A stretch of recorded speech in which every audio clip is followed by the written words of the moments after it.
Kadang kita sering mendengar ibu-ibu banyak keluhan sekali soal cabai yang naik, soal telur yang mahal, soal biaya pendidikan, dan juga soal biaya kesehatan. Nah, kalau udah ngomongin yang namanya biaya kesehatan, kita akan tertuju kepada BPJS Kesehatan. Apalagi kalau sekarang perawatan, masuk rumah sakit, dan sebagainya, klaimnya seperti apa, banyak masalah tentunya sering kita jumpai di masyarakat. Biar nggak pusing lagi, ada seorang ibu yang akan menjawab keluh kesah kalian semuanya, teman sahabat rakyat Maluku. Di podcast kita kali ini ada HS Rumondang Pakpahan, Kepala BPJS Kesehatan Cabang Ambon. Sehat Ibu Mondang? Sehat, Mas Zain. Panggilannya Mas Zain kah? Ya, Zain boleh. Ibu manggil terserah deh yang penting ada seperti apa. Oke. Bu, ini kan tadi saya udah bilang nih, keluhan ibu-ibu tuh banyak ya. Kalau udah ngomongin segala macam tertebaknya kebutuhan, apalagi soal kesehatan dan sebagainya, ngeluhnya tuh minta ampun, Bu. Oke kan? Seperti itu kan? Nah, sebelum kita ngomongin soal program BPJS ini sendiri, Bu, saya pengen nanya dulu, menurut Ibu sendiri dan teman-teman di BPJS Kesehatan nih, sejauh mana persoalan kesehatan yang ada di Kota Ambon dan juga Maluku? Baik, kalau persoalan kesehatan di Provinsi Maluku dan Kota Ambon ini, jadi penduduk Maluku ini 1,8 juta jiwa. Nah, yang telah menjadi peserta JKN itu 1,5 juta jiwa. Jadi sebenarnya sudah cukup banyak ya. Itu sudah mendekati 85%. Nah, sekarang di dalam proses perjalanan ini sebenarnya kadang yang menjadi kendala adalah masih ada peserta yang menunggak. Ya seperti tadi, memang tidak bisa kita pungkiri ya. Pandemi 2 tahun, terus kemudian semakin meningkatnya biaya sembako, biaya ya, pendidikan, biaya kesehatan. Pendidikan, ya.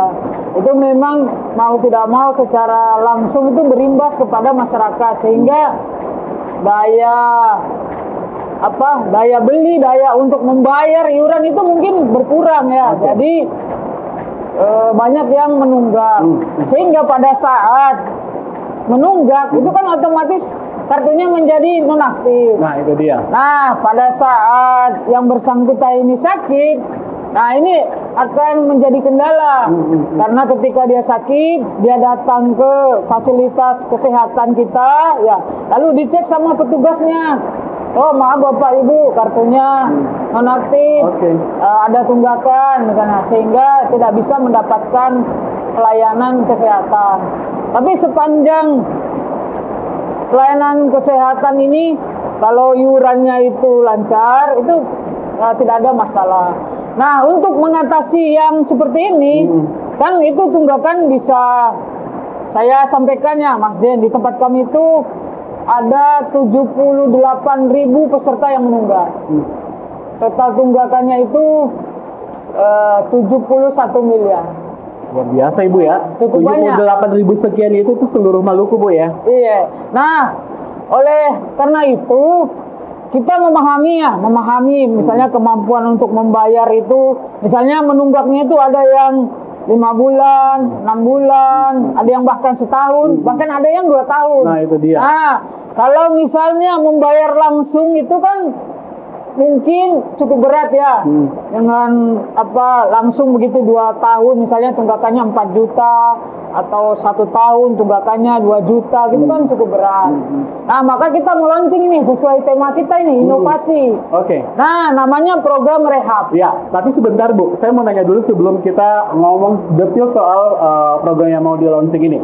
Ini perbedaan keikutsertaan masyarakat di BPJS Kesehatan ini sebelum pandemi dan di saat pandemi, dan kita akan memasuki endemi ini seperti apa Bu?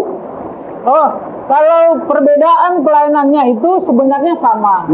Cuma setelah ada pandemi ini kita melakukan adaptasi ya.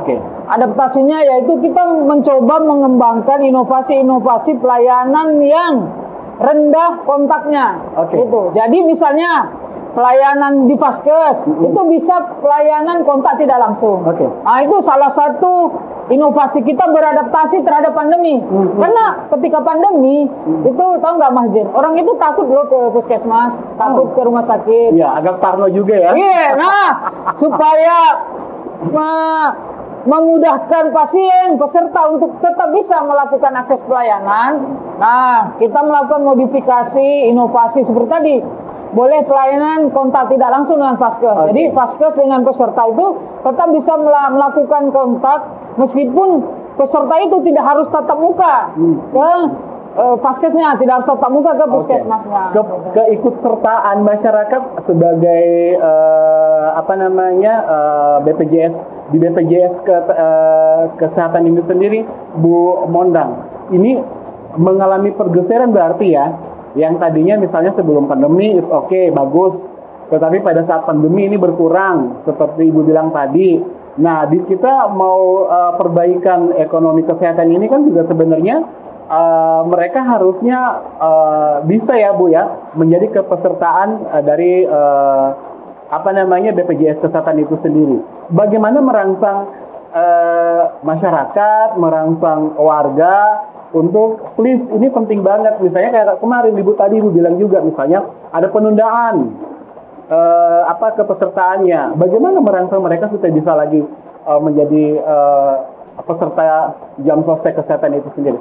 BPJS kesehatan. Ya, jadi ingat yang lain Ibu. Ini perlu saya tegaskan ya, bahwa ketika sebelum pandemi dengan setelah pandemi, sebelum dan setelah, sebenarnya pelayanan kesehatan itu tetap sama. Pelayanannya tetap sama. Cuma mekanisme pelayanannya yang kita ubah supaya sesuai dengan pasca pandemi. Jadi misalnya dulu kontaknya hanya langsung, sekarang boleh kontak langsung dan kontak tidak langsung. Dulu orang kalau mau daftar itu harus ke kantor BPJS. Nah, sekarang kita buka channel-channel yang tidak harus ke kantor. Nah, nanti tuh salah satunya Pandawa. Nah, jadi kalau pelayanannya itu tetap sama. Cuma cara mendapatkan pelayanannya itu yang beradaptasi dengan masa pandemi ini. Nah, kita ngomongin lagi nih, terus nih ya program yang mau di launching ini termasuk Pandawa itu sendiri.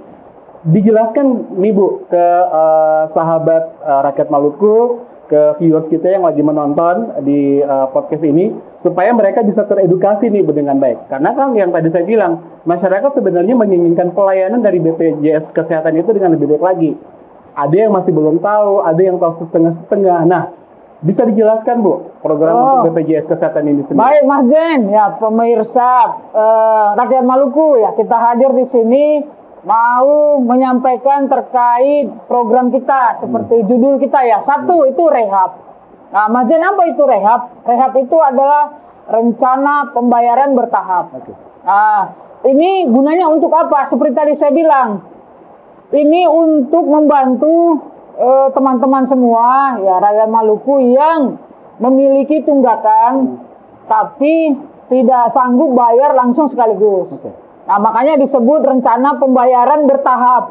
Berarti kan ada proses tahapan seperti menyicil. Nah, begitu. Nah, ini jadi ada kemudahan Ibu ya. Iya, salah satu kemudahan.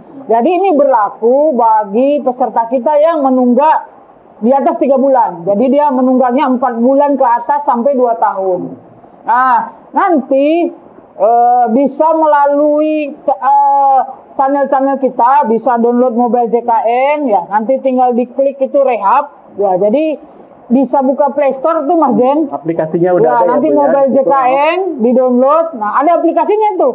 Nah, nanti bisa daftar melalui aplikasi tersebut.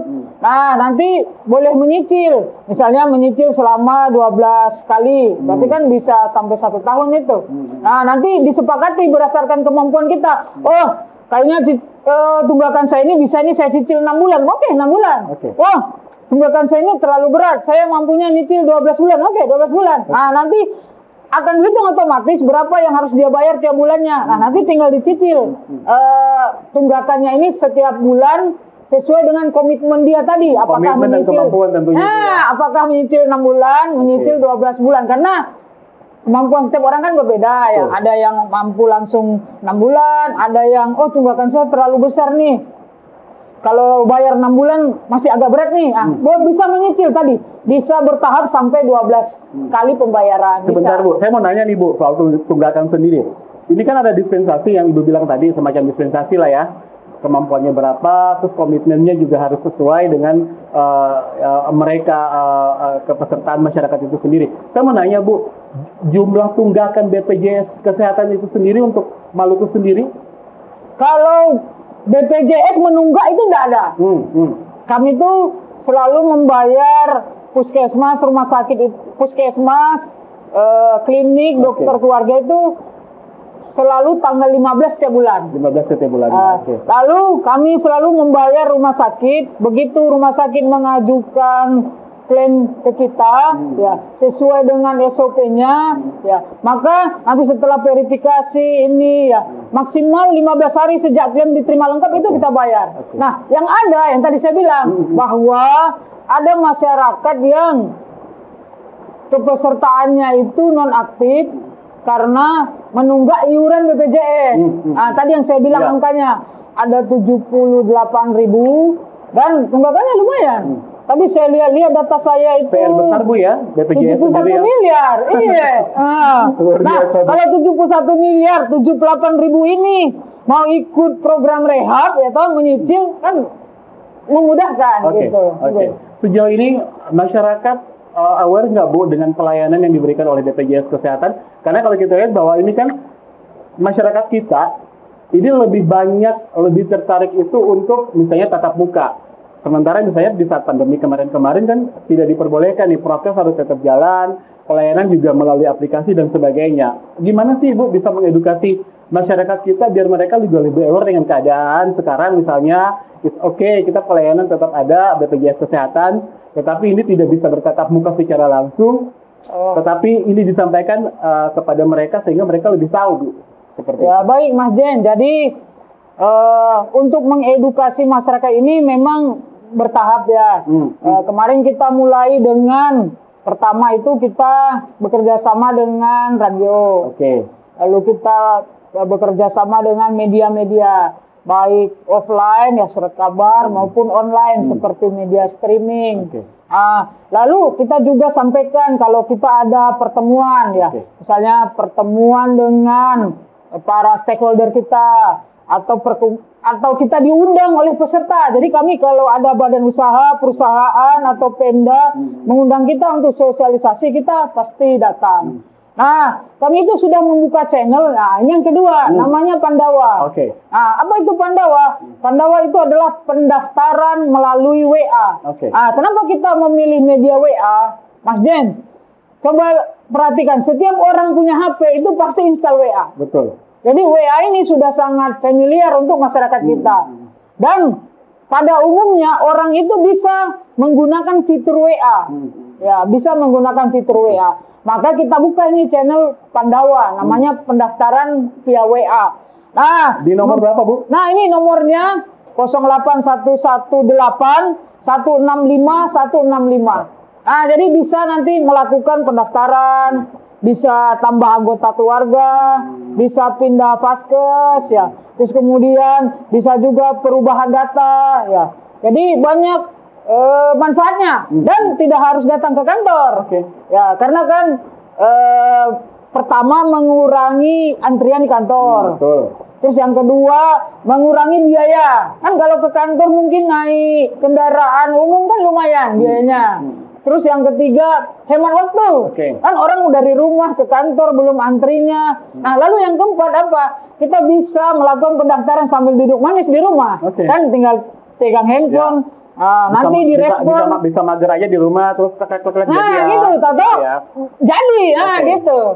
Jadi sebenarnya pelayanan yang Pandawa ini sudah berapa lama Bu? Kalau kita di Maluku sendiri? Oh, ini sudah lama ini. Sudah sejak sebelum pandemi, jadi sudah hampir 2 tahun. Sudah hampir 2 tahun, tetapi banyak orang juga belum aware soal ini ya Bu ya? Ya, sebenarnya sudah banyak juga. Kita setiap hari itu melayani minimal itu 70. Oke. 70 di Pandawa kita. Maksudnya setiap hari minimal 70 orang dengan permasalahan masing-masing ya. Tadi ada yang daftar baru, ada yang rubah data, ada yang tambah anggota keluarga, ada yang kartunya nonaktif mau diaktifkan, ada yang rubah kelas. Nah, itu rata-rata per hari 70. Jadi cukup banyak yang antusias menggunakan Pandawa ini. Oke, jadi sebenarnya ini lebih efektif sebenarnya ya. Ya, sangat efektif. Pandawa ini sebenarnya ya ini ya. Karena kalau ke kantor kami ngantri, dan antrian itu bisa 100 per hari. Nah, coba bayangkan, milih di rumah cuma pegang HP, atau datang ke kantor antriannya 100 per hari. Udah kantornya kecil, belum hujan lagi, musim hujan. Belum hujan, ribet Bu. Ongkos lagi. Gitu. Oke, Bu, ini kan kita ngomongin soal pelayanan. Kalau pelayanan atau servis itu bagus ke masyarakat, tentunya masyarakat senang dan bahagia seperti itu. Nah, bagaimana sebenarnya pelayanan-pelayanan dilakukan oleh BPJS Kesehatan sendiri, Bu? Selama masa pandemi sampai ini kita mau menuju endemi nih, Bu. Apa yang memang harus diingatkan oleh masyarakat sehingga mereka juga tahu bahwa jenis pelayanan yang diberikan ini semakin hari kesini oleh BPJS Kesehatan ini semakin baik tentunya. Oh, baik. Jadi kalau kita belajar kesehatan tuh Mas Jen, jadi itu ada namanya promotif preventif. Oke. Ada itu namanya kuratif. Ada namanya rehabilitatif. Nah, kalau kuratif itu adalah pelayanan pengobatan. Jadi kalau kita datang ke puskesmas sakit, lalu dirujuk ke rumah sakit, itu kuratif. Nah, tapi sebenarnya proses awal dari pelayanan itu adalah promotif preventif. Nah, apa itu promotif preventif? Promotif preventif itu adalah pelayanan yang kita lakukan untuk mencegah ke kuratif. Nah, misalnya kegiatan senam sehat. Nah, itu promotif preventif. Lalu kita ada namanya kegiatan prolanis. Nah, ini sekalian saya launching nih promotif preventif kami. Namanya screening riwayat kesehatan. Jadi, screening riwayat kesehatan itu adalah salah satu upaya kami dalam rangka promotif preventif. Jadi nanti pemirsa ya rakyat Maluku bisa download di aplikasi Mobile JKN, ya bisa di website kami juga. Nanti lihat itu fitur screening riwayat kesehatan. Jadi kita akan mengisi ya tentang riwayat kesehatan kita dan juga pola makan. Karena biasanya pola makan itu mempengaruhi riwayat kesehatan. Ya, apakah suka makan yang berlemak? Ya, kayak saya ini suka makan berlemak misalnya. Atau misalnya jadi kaya Bu, makan berlemak jadi kaya Bu. Ya, kayak kolesterol Bu. Ya, apakah tidak rajin minum air putih? Nah, gitu. Terus kemudian setiap malam itu suka buang air kecil atau tidak? Nah, itu nanti diprevalensikan sehingga nanti muncul dia resiko rendah dan resiko sedang dan tinggi.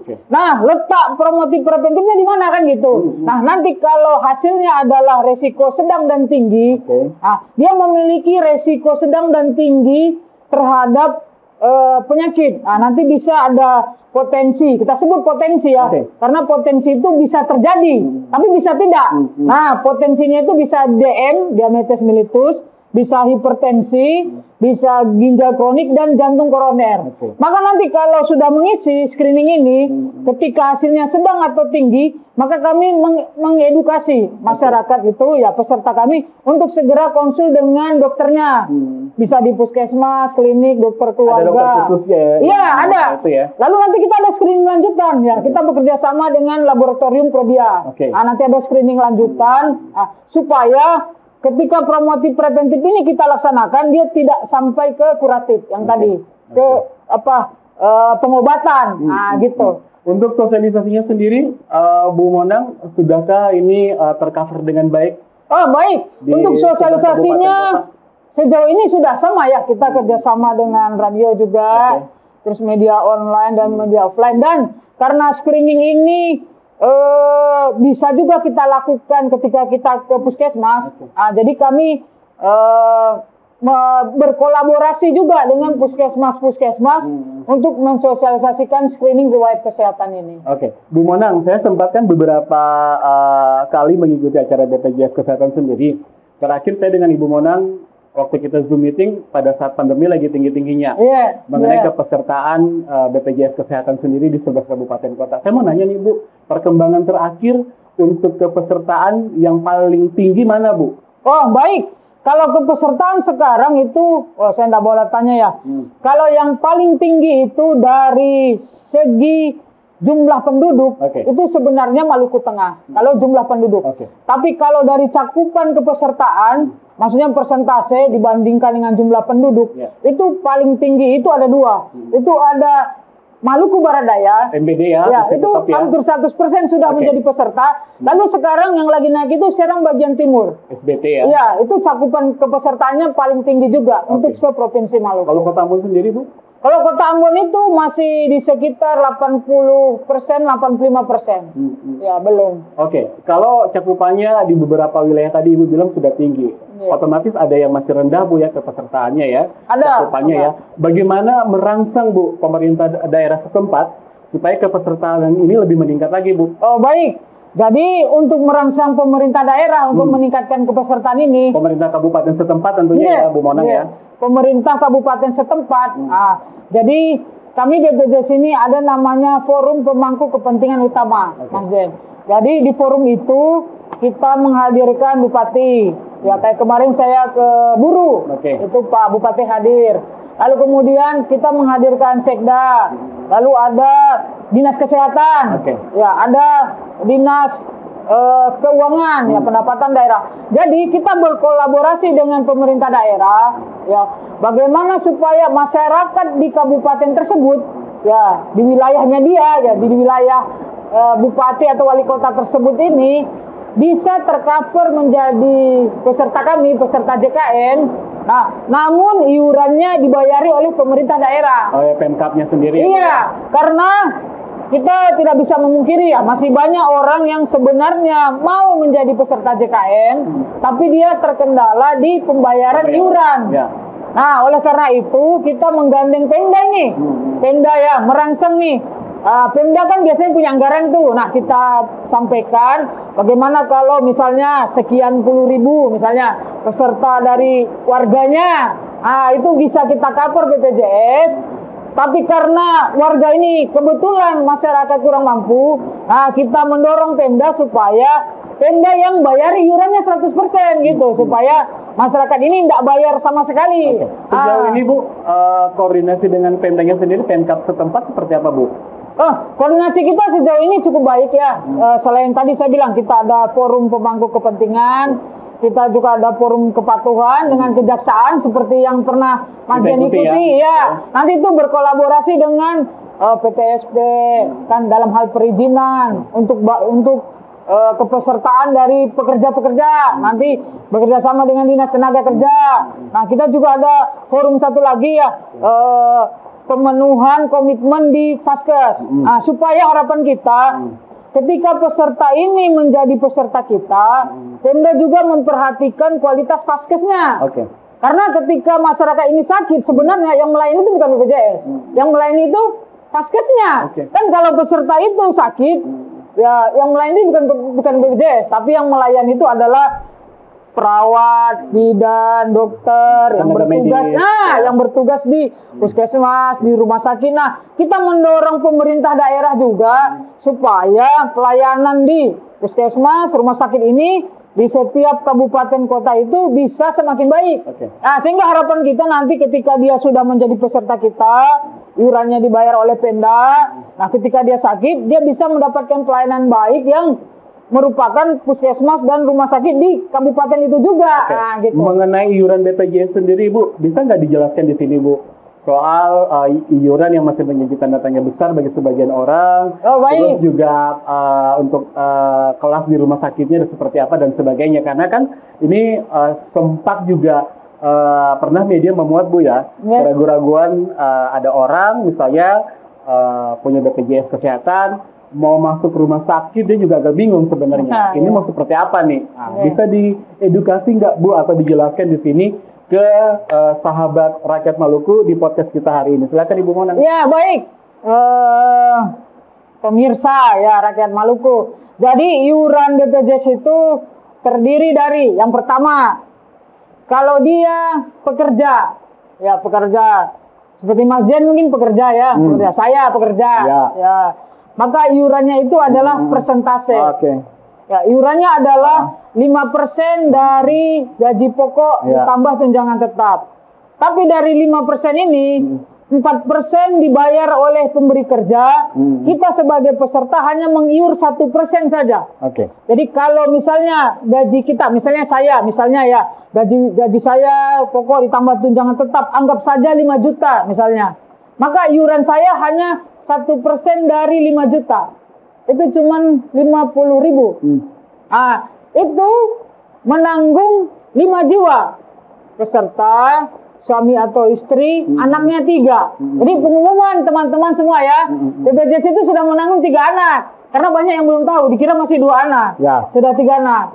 Nah, kalau dia peserta mandiri, ini beda lagi iurannya.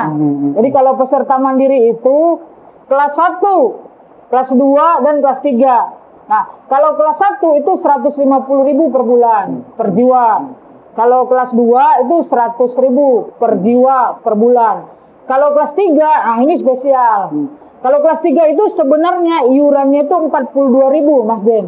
Per jiwa per bulan. Per jiwa per bulan ya. Tetapi disubsidi oleh pemerintah, sehingga sebagai peserta kelas 3 itu hanya membayar 35.000 saja. Ya, 7.000-nya disubsidi pemerintah.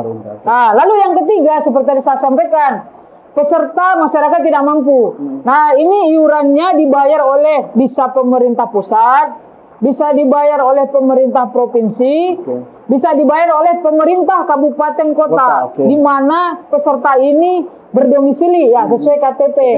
Nah, nanti itu iurannya yang bersangkutan tidak perlu bayar karena 100% dibiayai oleh tadi, apakah pemerintah pusat, apakah pemerintah provinsi, apakah pemerintah kabupaten kota. Bu Monang, tadi saya sempat ya ngobrol sama teman soal kepesertaan baru sendiri BPJS Kesehatan, Bu. Kira-kira cara mendaftarnya seperti apa? Iurannya mau seperti apa? Kalau itu memang tidak langsung dengan kantor BPJS, transaksinya di situ, mungkin bisa melalui aplikasi yang sudah tersedia, misalnya di BPJS Kesehatan itu sendiri. Dijelaskan dong, Bu. Oh, baik. Kalau mau mendaftar, Bapak Ibu sekalian, ya teman-teman semua, tadi saya bilang bisa melalui Pandawa. Pendaftaran melalui WA. Jadi tinggal cek saja yang tadi 08118 165 cek ya. Nanti mau daftar. Nah, nanti dari petugas kami kan ada itu standby. Akan memberikan balasan. Nanti silahkan isi data-data. Tinggal diisi saja. Nanti itu akan berbalas sampai dengan prosesnya selesai. Bisa juga melalui mobile JKN. Bapak Ibu yang sudah download bisa mobile JKN, ya. Nanti dibuka bisa daftar juga melalui situ. Ya. Jadi nggak perlu repot-repot ya? Iya. Tapi kalau misalnya, wah saya pengen ke kantor nih, gitu. Saya nggak mau pakai Pandawa, misalnya. Wah saya punya banyak waktu luang nih, ya boleh juga ke kantor kita, ya. Siapa tahu mungkin rumahnya dekat dengan kantor kita, boleh juga. Biar Ibu kenal dengan Ibu Monang. Ya bisa. Nanti tinggal datang, loket, kan ada satpam kita di depan. Tinggal bilang saya mau daftar baru. Nanti itu dikasih itu formulir. Bu Monang, untuk layanan Pandawa sendiri sejauh ini masyarakat sudah memang pahami betul, apa memang masih perlu lagi nih sosialisasi dari Ibu Monang dan teman-teman di BPJS Kesehatan, Bu? Kalau pengamatan saya sih sudah banyak juga yang memahami ya, karena tadi saya bilang 70 per hari. Ya. Namun memang seperti layaknya sebuah inovasi ya, pasti sosialisasi itu perlu ya, supaya setiap orang itu semakin banyak yang tahu, sampai akhirnya kita berharap program ini menjadi sangat familiar. Nah, itu yang kita harapkan. Dari kepesertaan JKN ini sendiri, Bu, melalui program rehab, Pandawa, dan screening rate kesehatan sendiri, kira-kira efektivitasnya seperti apa, Bu, yang sudah dilakukan oleh BPJS sendiri dengan program-program ini, Bu? Apakah memang mungkin masih ada yang kurang, sehingga Ibu Monang dan teman-teman di BPJS Kesehatan sendiri ini harus kayaknya maksimal deh, harus totalitas deh. Seperti itu. Sebenarnya sih kalau maksimal dibilang ya kita sudah berupaya ya. Mungkin yang menjadi kendala Mas Jen, yang pertama itu sinyal. Karena kita tahu Provinsi Maluku ini Akses ya. tidak semua punya sinyal bagus. Betul, infrastruktur, Bu. Iya, tidak semua punya sinyal bagus. Oke, Ya. jadi itu kendalanya ya. Ya, itu kendalanya. Lalu yang kedua mungkin apa ya? Pemahaman dan mau mencoba. Karena orang biasanya kalau dapat program baru itu biasanya mau mencobanya itu agak sulit gitu. Oke. Kayaknya pasti Apalagi ribet lah. pemahamannya masih setengah-setengah ya, Bu. Iya, pasti ribet lah gitu. Padahal belum dicoba Nah, itu gitu. dia. Iya, Oke, itu. jadi itu kendalanya, Bu ya. Iya. Ya, mudah-mudahan bisa diatasi ya, Ibu Monang Ya, dan mudah-mudahan teman-teman seperti melalui media ini kita berharap Betul. ini semakin familiar. Betul. Ya. Bu, ini saya punya catatan di sini. Ini Direktur Utama BPJS Kesehatan, Pak Ali Gufron. Ini pernah mengatakan bahwa ini iuran peserta tidak akan berubah hingga di tahun 2024. Ya kan, Bu ya? Ya, kita tunggu saja. Ya, saya belum bisa jawab ini. Ya, Oke, kita tunggu nah, saja. Mudah-mudahan. katanya juga karena sebab ini program penggantinya yaitu kelas rawat inap standar atau KRIS. Oh, iya. Ini baru akan diimplementasikan menyeluruh ini 2 tahun mendatang lagi, Bu. Iya. Di Maluku sendiri, sosialisasi KRIS ini bekerja sama dengan salah satu rumah sakit, yaitu RSUP. Iya kan? Bagaimana nanti ini, Bu, prosesnya, Bu? Untuk kedepannya seperti apa? Baik Mas Jen, ini pertanyaannya sangat bagus ya mengenai KRIS ya. Jadi saya sampaikan Mas Jen ya, mengenai KRIS ini masih tahapan kita menunggu edaran gitu. Oke. Jadi belum diimplementasikan. Belum diimplementasikan. Ya, jadi masih tataran akan diuji coba. Oke. Jadi di bukan Maluku uji coba, akan uji coba. akan uji coba Nah, dan jadi- rumah sakitnya itu RSUP. Betul. Jadi kita tunggu saja. Nanti teman-teman pemirsa semua kita tunggu saja. Karena kami pun masih menunggu edaran bagaimana implementasi ini. Begitu, Oke. Mas Oke. Jen. Dan ini juga katanya iurannya ini tetap. Sementara ini untuk sekarang ini mereka hanya yang memiliki upah atau gaji ya membayar total ini cuma 5%, Bu. Iya, memang seperti tadi saya sampaikan. Yang tadi Ibu bilang betul Ya, ya. iurannya hanya 5% dan 5% ini catatannya. Peserta itu hanya bayar 1%. Betul. 4% ini dibayar oleh pemberi kerja. Betul sekali, Mas Jen. Jadi Pak Anwar dan teman-teman yang ada di rakyat Maluku hati-hati loh. Kalau belum ada BPJS Kesehatan. maaf, ini hati-hati. Ibu Monang sudah memberi edukasi di sini. Jadi kalian nagih ya ke manajemen Ibu ya. 1% aja loh bayarnya loh potongannya. Ya kalian bayar 1%. 4% itu dibayar oleh pemberi kerja atau dari perusahaan tempat Anda bekerja. Itu Betul. Ibu ya. Betul. Luar biasa. Betul, Mas Jen. Ya. Ibu Monang, saya mau nanya, Ibu Monang kan selama ini melihat persoalan yang namanya keikutsertaan pesertanya itu kan ini edukasi ke masyarakat kita kan agak susah gampang, Bu. Tadi Ibu bilang misalnya oke kita Zoom meeting tapi Iya, tetap sinyalnya hilang. mereka juga nyerahnya setengah-setengah. Iya. Nah, ini mengatasi ini ke depan seperti apa, Bu? Ini BPJS Kesehatan. Ya, ke depan sih pertama tentu kita menggandeng media ya. Ya, kemarin kita sudah melakukan semacam MOU dengan beberapa media di Maluku. Ya, harapan kita sih mudah-mudahan dengan MOU dengan beberapa media ini informasi yang kita berikan itu bisa semakin menyebar luas. Ya, bukan hanya di Kota Ambon yang kota besar ini, tapi bisa menjangkau Tiapur sana di Maluku Barat Daya, ya toh. Semuanya Bu ya. Ya bisa ke Bula misalnya, atau bisa ke Malra, ya bisa ke Buru Selatan, Namrole. Nah, itu ya kita berharap seperti itu sih. Kita menggandeng media dan tentu saja memang pada prakteknya untuk wilayah-wilayah terluar itu kita tetap mengupayakan sosialisasi offline. Jadi terkadang misalnya ada dari puskesmas mengundang kita sosialisasi, puskesmas terluar ini ya kita hadir gitu. Karena kadang di situ sinyal pun tidak ada gitu. Jadi kita yang datang hadir untuk sosialisasi offline. SDM yang dipunyai oleh BPJS Kesehatan sendiri Bu, bisa meng-cover semua kerja-kerja yang selama ini dilakukan oleh BPJS Bu? Sepanjang ini kita berupaya ya bisa, tapi kita juga menggandeng stakeholder kita. Jadi misalnya kita mengundang nih perwakilan puskesmas. Nah, kita kan sosialisasi nih. Nah, kita berharap ketika perwakilan puskesmas ini kembali ke puskesmasnya masing-masing, Mereka lah sebagai corong kita untuk melakukan sosialisasi swadana gitu, Mas Jen. Waduh, ini luar biasa. Bu, ini di akhir obrolan kita. Siap. Dari semua yang sudah Ibu jelaskan, Bu, ada nggak lagi Bu yang ingin Ibu berikan ke viewers kita, ke yang menonton tayangan ini, Ibu? Iya. Sehingga mereka lebih paham lagi soal BPJS Kesehatan itu, mereka lebih aware lagi tentunya, dan program-program yang ada di BPJS ini bisa tersosialisasi, Bu, ke seluruh lapisan masyarakat. Baik, terima kasih Mas Jen. Di akhir kita ini ya, saya ingin menitipkan Bapak Ibu sekalian, teman-teman semua rakyat Maluku. Yang pertama, kalau misalnya mengalami sakit, segeralah ke puskesmas, dokter keluarga atau klinik sesuai di mana Bapak Ibu terdaftar, ya, supaya segera mendapatkan pelayanan. Lalu yang kedua, untuk memastikan kepesertaan Bapak Ibu aktif, maka ya jangan lupa bayar iuran maksimal tanggal 10 setiap bulan. Nah, supaya tidak lupa, ini masih penting. Supaya tidak lupa, ikutilah program auto debit. Nah, kalau auto debit itu nggak akan lupa, pasti akan terpotong otomatis. Lalu yang ketiga adalah manfaatkan kanal-kanal kami. Ya, sekarang kami sudah punya Pandawa, tidak perlu ke kantor berbondong-bondong. Ya, kita punya program rehab kalau misalnya merasa tunggakannya terlalu berat. Ya, terus kemudian kita juga punya mobile JKN di Play Store. Ya, banyak fitur-fitur di situ.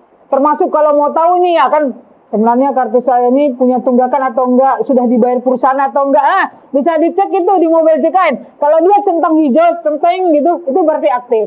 Tapi kalau dia silang merah, itu berarti non aktif. Nah, gitu ya. Pak Arnold dan teman-teman di rakyat Maluku punya siapa yang belum mempunyai kepesertaan JKN, BPJS Kesehatan, segera, kalau enggak kalian bahaya. Oke, baik. Terima kasih yang sudah menonton obrolan kita di podcast Rakyat Maluku hari ini. Jangan lupa untuk like, subscribe, dan juga komen. Tapi komennya jangan pedes ya, nanti kamu dibilang julid. Bu Mona, thank you banget. Ya, terima kasih Mas Jen. Terima kasih pemirsa semua. Terganggu dengan hujan. Iya, hujan sangat deras ya. Di Ambon.